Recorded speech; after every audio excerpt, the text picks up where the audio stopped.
आपने अक्सर देखा होगा कि आपके आसपास या आपकी लाइफ में भी कभी ऐसी सिचुएशन आई होगी जिससे पुलिस आपको बेवजह परेशान करती हुई नजर आई होगी, या फिर कहें अलग शब्दों में कि पुलिस आपको बिना वजह गिरफ्तार कर रही है और आपके साथ मारपीट कर रही है, गाली गलौज कर रही है। तो आज हम नए टॉपिक में लेकर आए हैं एक ऐसा ही आपका कानूनन अधिकार जिससे पुलिस के आप इस बिहेवियर से बच सकते हैं तथा अपने कानून का प्रयोग करके, वो अधिकारों का प्रयोग करके आप उनसे अपने अधिकारों के बारे में मांग कर सकते हैं और उनसे पूरी तरह से सुरक्षित रह सकते हैं। तो दोस्तों, आपका स्वागत है हमारे यूट्यूब चैनल लीगल वाइब्स में। आज हम बात करने वाले हैं ऐसे ही अधिकारों के बारे में जिससे आपको पुलिस से होने वाली परेशानियों से बचा जा सकता है।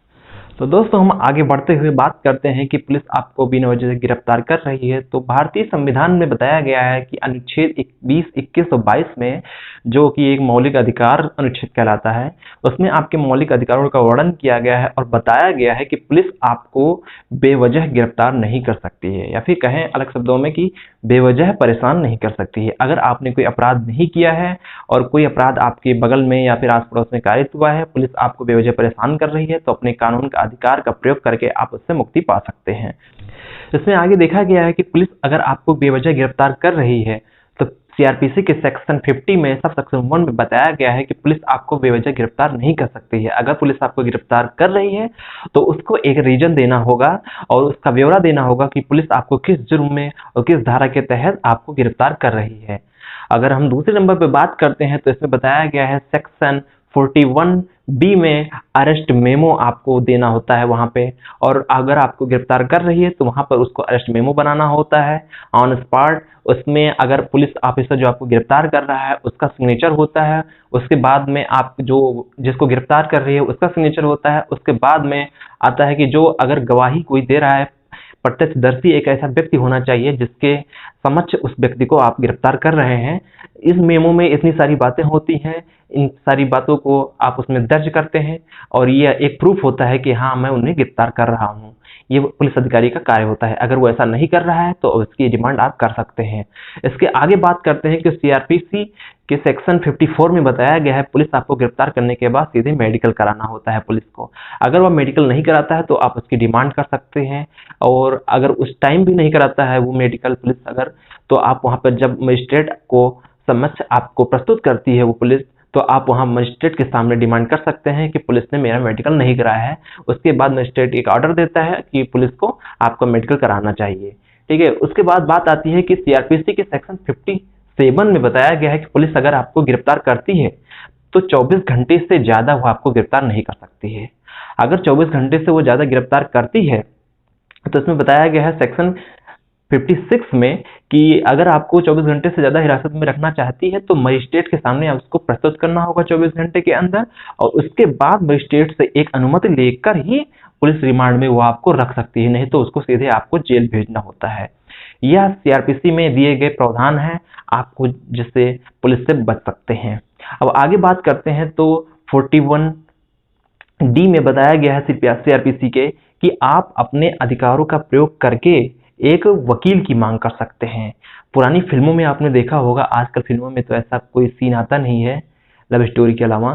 तो आगे बात करते हैं, उसमें देखा गया होगा कि पुलिस जैसे अपराधी को गिरफ्तार करती है, बड़े बड़े क्रिमिनलों को, तो उन्होंने तुरंत मांग की कि हाँ, मुझे अपने वकील से बात करनी है। तो आपका यह अधिकार है कि आप सीआरपीसी के 41D का उपयोग करके, उन धाराओं का उपयोग करके आप उस वकील की मांग कर सकते हैं और अपने बचाव के लिए एक वकील को हायर कर सकते हैं, और वह आपके खिलाफ केस लड़ेगा आपके साथ में, समझ आपके सपोर्ट में, और आपकी बेल कराएगा और आपको कानून की झंझों से मुक्ति दिलाएगा। तो इसमें हम बात करते हैं कि पुलिस अगर गिरफ्तार करती है, और अब आती है बात लेडीज के मामले में। तो इसमें बताया गया है कि सीआरपीसी के 46D में बताया गया है कि अगर कोई महिला अपराधी है और पुलिस उन्हें गिरफ्तार करने जाती है तो उसके साथ उसमें लेडीज कांस्टेबल भी होना अनिवार्य होता है, क्योंकि पुलिस, जेंट्स पुलिस लेडीज अपराधी को गिरफ्तार नहीं कर सकती है। ऐसा कोई प्रावधान उसमें नहीं है कि जेंट्स पुलिस गिरफ्तार करे, तो इसके लिए लेडीज पुलिसकर्मी ही वहां पर उपस्थित होनी चाहिए। और इसमें एक नियम और ऐड किया गया है कि पुलिस अगर गिरफ्तार करती है तो उसको सूरज उगने से बाद में और सूरज ढलने के पहले आपको गिरफ्तार करना होगा।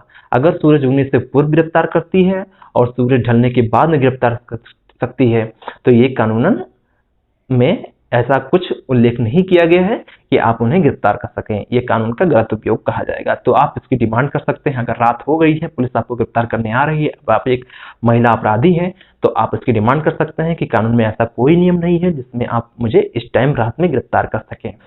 इसमें एक सेक्शन और ये महत्वपूर्ण सेक्शन है कि अगर पुलिस आपको गिरफ्तार कर रही है तो सीआरपीसी के सेक्शन 50 सब सेक्शन ए में बताया गया है कि गिरफ्तारी के बाद पुलिस आपके रिश्तेदारों या फिर एक घर वालों को एक संदेशा भेजती है, जिसमें परिवार वालों को आपको पता चल जाता है कि आपको गिरफ्तार कर लिया गया है, और जिससे आपकी सारी परेशानियों का जिम्मा उनके हाथ में हो जाता है और वो आपकी बेल कराने से लेकर मुकदमे तक के सारी व्यवस्थाओं को करते हैं और आपको ये लाभ प्राप्त होता है आपके कानूनी अधिकार के तहत। तो दोस्तों, इसमें बहुत सारी बातें हैं ऐसे, इन सब सारी बातों का उपयोग करके आप कानूनी झंझटों से बच सकते हैं और अपने अधिकारों का प्रयोग कर सकते हैं। तो दोस्तों, आज का टॉपिक कैसा लगा आप हमें कमेंट बॉक्स में जरूर बताइएगा, और ढेर सारे अपडेट्स के लिए आप हमारे चैनल को सब्सक्राइब करिए। Thank you.